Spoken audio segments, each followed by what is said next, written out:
మీకు ఎప్పటి నుంచి పాస్టర్ ప్రవీణ్ పరిచయం ఉన్నారు? ఎప్పటి నుంచి ఆయనతో మీరు మాట్లాడడం కానీ, సన్నిహితంగా కానీ? చాలా కాలంగా ప్రవీణ్ గారు తెలుసు మాకు. సో వారు కూడా రక్షణ టీవీలో కొన్ని డిబేట్స్ నిర్వహిస్తూ ఉంటారు. అంతకుముందు కూడా ఒకసారి ఇంటర్వ్యూలో కూడా అంటే ఎలక్షన్ సంబంధించినటువంటి సమయంలో నాతో ఇంటర్వ్యూ కూడా తీసుకోవడం జరిగింది. ఆ విధంగా పరిచయం, మంచి వ్యక్తి కూడా తను. ప్రధానంగా చూసుకుంటే ఇది కేవలం రోడ్ యాక్సిడెంట్ కాదు, అనుమానాస్పదంగా మృతి అని చెప్పి పోలీసులు దర్యాప్తు కొనసాగిస్తున్నారు. మీరు కూడా ఈ మృతికి సంబంధించి కొన్ని అనుమానాలు రేకెత్తించడం, దానికి సంబంధించి పోలీసులు కంప్లైంట్ ఇవ్వడం కూడా జరిగింది. మీరు చూస్తే మీతో పాటు ఉన్నప్పుడు ఆయన ఎలా ఉండేవాడు? అంటే ఆయన మాట్లాడే తీరు కానీ, డిబేట్లు నిర్వహిస్తున్నప్పుడు కానీ ఎవరైనా ఆయనకి శత్రువులు ఉన్నారనా మీ భావన? మీరు ప్రధానంగా ఏం డిమాండ్ చేస్తున్నారు? ఆయన వ్యక్తిగతంగా అయితే మంచి స్నేహభావం ఉండేటువంటి వ్యక్తి. ఎక్కడ కూడా ఆయనకు ఏ మతం మీద, ఏ వ్యక్తుల మీద కూడా వ్యతిరేకత ఉన్నటువంటి వ్యక్తి కాదు. సహజంగా ఏంటంటే సైద్ధాంతికంగా చర్చించేటువంటి సమయంలో విభిన్నమైనటువంటి మతాల వారు కూడా అందరు కలిసి కూర్చొని స్నేహపూర్వకంగానే చర్చించేవారు. అది బయటకు వచ్చినప్పుడు చాలా మంది చూస్తూ ఉంటారు. చూసినప్పుడు దాన్ని కొంతమంది అర్థం చేసుకోవచ్చు, కొంతమంది అపార్థం చేసుకోవచ్చు. ఆ విధంగా కొన్ని సంఘటనలు జరుగుతూ ఉంటాయి. మనం చూస్తే ఈ రెండు తెలుగు రాష్ట్రాల్లో గతంతో పోలిస్తే ఎప్పుడూ కూడా ఒక పాస్టర్ ఈ విధంగా మృతి చెందడం అనుమానాస్పదంగా, మృతి చెందిన తర్వాత అక్కడానికి కానీ ప్రగాఢ సానుభూతి తెలియజేయడానికి కానీ ఇంతమంది తరలి రావడం ఎప్పుడూ జరగలేదు. ఇంతకు ముందు గతకాలంలో చూసుకుంటే ఇంతమంది రావడం కేవలం తెలుగు రాష్ట్రాల నుంచే కాదు, ఇతర రాష్ట్రాల నుంచి కూడా వచ్చి క్రైస్తవులు ఆయనకి సానుభూతి తెలియజేశారు. అంతిమ యాత్రలో పాల్గొన్నారు, ఆ ర్యాలీలో కూడా పాల్గొన్నారు. సో వాళ్ళందరికీ తరపున మీరేం చెప్తారు అనుకుంటున్నారు? ఇవాళ రాజమండ్రికి వచ్చినటువంటి వ్యక్తులు కానీ, హైదరాబాద్కి వచ్చినటువంటి వ్యక్తులు వేలాది మంది స్వచ్ఛందంగానే వచ్చారు. అయితే ఇందులో కేవలం క్రైస్తవులు మాత్రమే రాలేదు. ఇందులో ప్రజా సంఘాల వారు ఉన్నారు, అభ్యుదయవాదులు ఉన్నారు, లౌకికవాదులు ఉన్నారు. అనేకమైనటువంటి వ్యక్తులు ఇవాళ సంఘీభావంగా వచ్చారు. ఎందుకంటే మన దేశము శాంతియుతమైనటువంటి దేశం కనుక అందరం కలిసిమెలిసి ఉండాలనేటువంటి దాన్ని కోరుకుంటున్నారు కనుక ఇవాళ అన్ని వర్గాల ప్రజలు ఇక్కడికి వచ్చి సంఘీభావం తెలియజేయడం జరిగింది.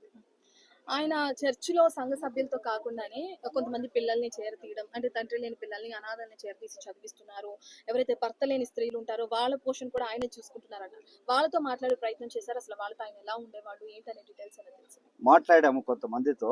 ఆయన చాలా స్నేహంగా ఉంటారు, బాగా చూసుకుంటారని కూడా చెప్పారు. అనేక మందిని ఆదరించి చేరదీసి వారు పోషిస్తున్నటువంటి పరిస్థితులు కూడా, చదివిస్తున్న పరిస్థితులు కూడా ఉన్నవి. సో ఒక మంచి వ్యక్తిని అయితే కోల్పోయాము. అది బాధాకరమైనటువంటి విషయం. ప్రజలందరిలో ఇవాళ రెండు తెలుగు రాష్ట్రాల్లోనే కాదు, ఇవాళ మీడియా ద్వారా ప్రత్యేకించి ఈ సంఘటన జరిగినప్పటి నుండి ఈ క్షణం వరకు, అంటే అంతిమ యాత్ర జరిగేంత వరకు కూడా వెన్నంటి ఉండి ప్రజలకు నిజాలను నిర్భయంగా తెలియజేసినటువంటి ఛానల్ ఏదైనా ఉంది అంటే అది బిగ్ టీవీ అనేటువంటి విషయంలో సందేహం లేదు. సో అందుకు ప్రత్యేకించి బిగ్ టీవీ యాజమాన్యానికి హృదయపూర్వకమైనటువంటి ధన్యవాదాలు అయితే మేము తెలియజేస్తూ ఉన్నాము. సో ఇవాళ ఈ సంఘటనలు జరగటం అనేటువంటిది చాలా దురదృష్టకరమైనటువంటి విషయం. దీన్ని మేము తీవ్రంగా అయితే ఖండిస్తూ ఉన్నాము. మీరు ఈ మృతికి సంబంధించి ఇప్పటికి కూడా అనుమానాస్పదంగా పోలీసులు దర్యాప్తు కొనసాగిస్తున్నారు. యాక్సిడెంట్ అంటారా, నిజంగానే మీరు డిమాండ్ చేస్తున్నట్లుగానే ఇది ఎవరైనా చంపేశారు అని చెప్పి మీరు డిమాండ్ చేస్తున్నారు? ఏం చేస్తున్నారు? దీనికి సంబంధించి దర్యాప్తు ఏ విధంగా కొనసాగాలని మీరు ప్రభుత్వాన్ని డిమాండ్ చేయడం? అంటే ఇక్కడ ఒకటి, ఎందుకు ఈ అనుమానాలు వస్తున్నాయి ప్రజలకు అని అంటే, చాలామంది సోషల్ మీడియాలో వారిని బెదిరిస్తూ కొన్ని కామెంట్స్ చేయడం అనేటువంటిది జరిగింది. సో దాని వలన ఇప్పుడు ఏమవుతుందంటే, అరే ఇలాంటి బెదిరింపులు వచ్చినవి కనుక ఈ సంఘటన జరిగి ఉండొచ్చు అనేటువంటిది ఒకటి అనుమానం. రెండవది ఏంటంటే, అక్కడ బాడీ పడి ఉన్న విధానాన్ని కూడా అక్కడ స్థానికంగా ఉన్నటువంటి వ్యక్తులు చూడడము. ఎందుకంటే అనేక మంది డాక్టర్లు ఉన్నారు, వివిధ వృత్తులు వెళ్ళినటువంటి వ్యక్తులు వెళ్ళి చూసినప్పుడు, మేధావులు చూసినప్పుడు ఇది చాలా వరకు అయితే రోడ్డు ప్రమాదంగా లేదు, ఎవరో కావలసుకొని చంపేసేశారు అనేటువంటి ఒక భావాలను వారు వ్యక్తం చేస్తున్నారు. అయితే దీనిని అంటే నిజాన్ని నిగ్గు తేల్చాల్సింది అయితే మన అందరికీ కూడా అది ఊహ మాత్రమే. కానీ నిజమేంటనేది ఎవరు తేల్చగలరంటే గౌరవ పోలీస్ వ్యవస్థ మాత్రమే తేల్చగలదు. సో ఈ విషయంలో తప్పనిసరిగా పోలీస్ యంత్రాంగం అంతా కూడా కృషి చేసి తప్పనిసరిగా న్యాయం జరిగిస్తుందనేటువంటి ఒక విశ్వాసం అయితే మాకు ఉన్నది. అయితే ఇప్పటికే ప్రాణహాని ఉంది అని చెప్పి పోస్ట్ చేయడం కానీ, ఆయన గత 2 రోజుల క్రితం చనిపోయే 2 రోజుల క్రితం చేసిన తర్వాత ఒంటరిగా వెళ్లాల్సిన అవసరం ఏంటనే ఆరోపణలు కూడా వస్తున్నాయి. దానికి సంబంధించి ఏమంటారు? అంటే సహజంగా కొన్నిసార్లు ఈ బెదిరింపులు ఇవన్నీ కూడా ప్రజా జీవితంలో ఉండేటువంటి వ్యక్తులకు సహజంగా ఉండేటువంటిది. సో దాన్ని వారు కూడా ఏమనుకున్నారంటే అంత దూరం వెళ్తుందా ఈ సంఘటన అనేటువంటి దాని మీద ఆయన ఆలోచన చేశారు. అంటే ఇంత దూరం వెళ్తుందా అనే ఆలోచనతోటి ఆయన వెళ్ళారు. అంటే సమాజంలో మనుషులను నమ్ముతూ ఉన్నాం కదా.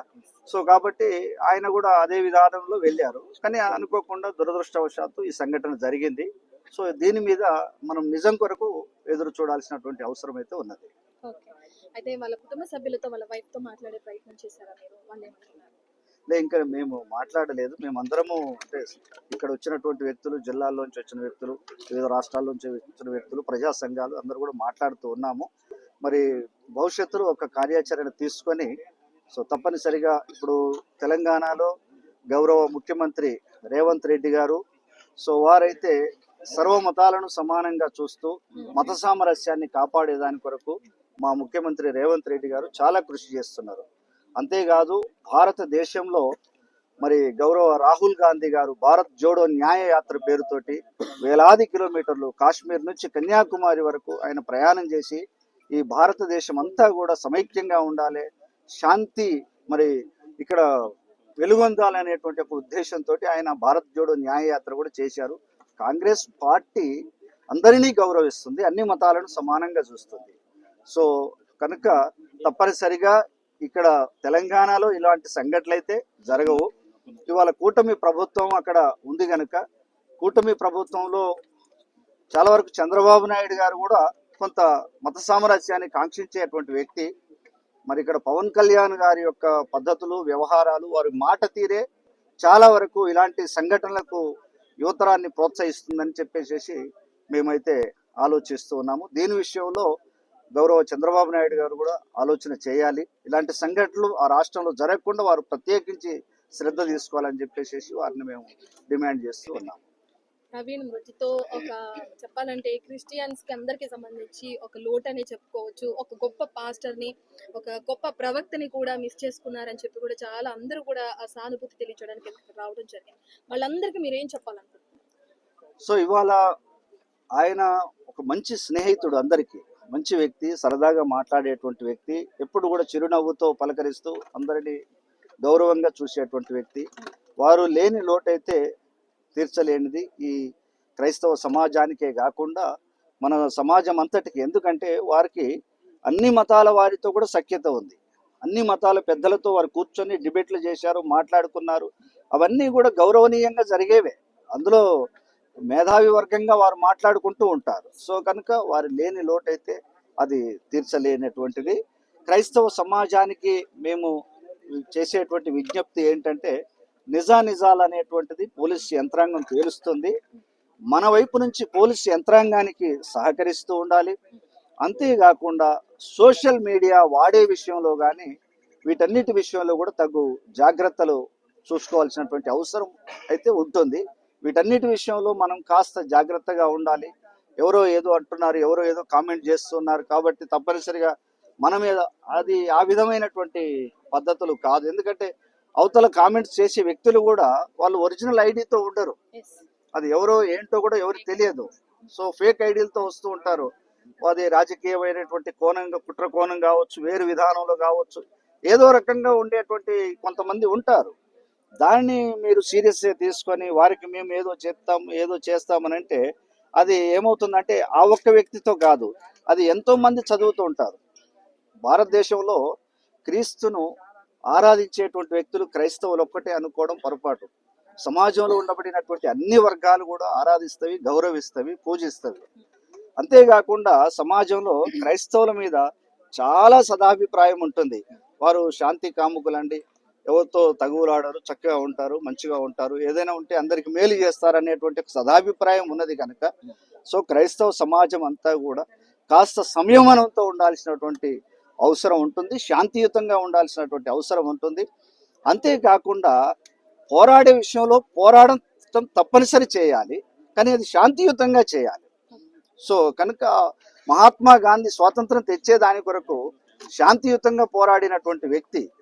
బ్రిటిష్ సామ్రాజ్యాన్ని గడగడల ఆడించి ఇవాళ దేశం నుంచి వెళ్ళగొట్టి స్వతంత్రం సిద్ధించిందంటే అది హింసతో జరిగింది కాదు, అహింసతో జరిగింది. సో ఏదైనా మనం న్యాయం జరగాలంటే అది అహింసతో జరిగేదే తప్ప హింసతో ఎప్పుడు జరగదు. ఒక వ్యక్తిని చంపడం ద్వారా, ఒక వ్యక్తిని హింసించడం ద్వారా, ఒక సమాజాన్ని దూషించడం ద్వారా ఏ విధమైనటువంటి ప్రయోజనాలు ఉండవనేటువంటిది అన్ని వర్గాల ప్రజలు కూడా గమనించాల్సినటువంటి అవసరం ఉన్నది. ఒకరిని ఒకరు గౌరవిస్తేనే సమాజం బాగుంటుంది, భారతదేశం బాగుంటుంది.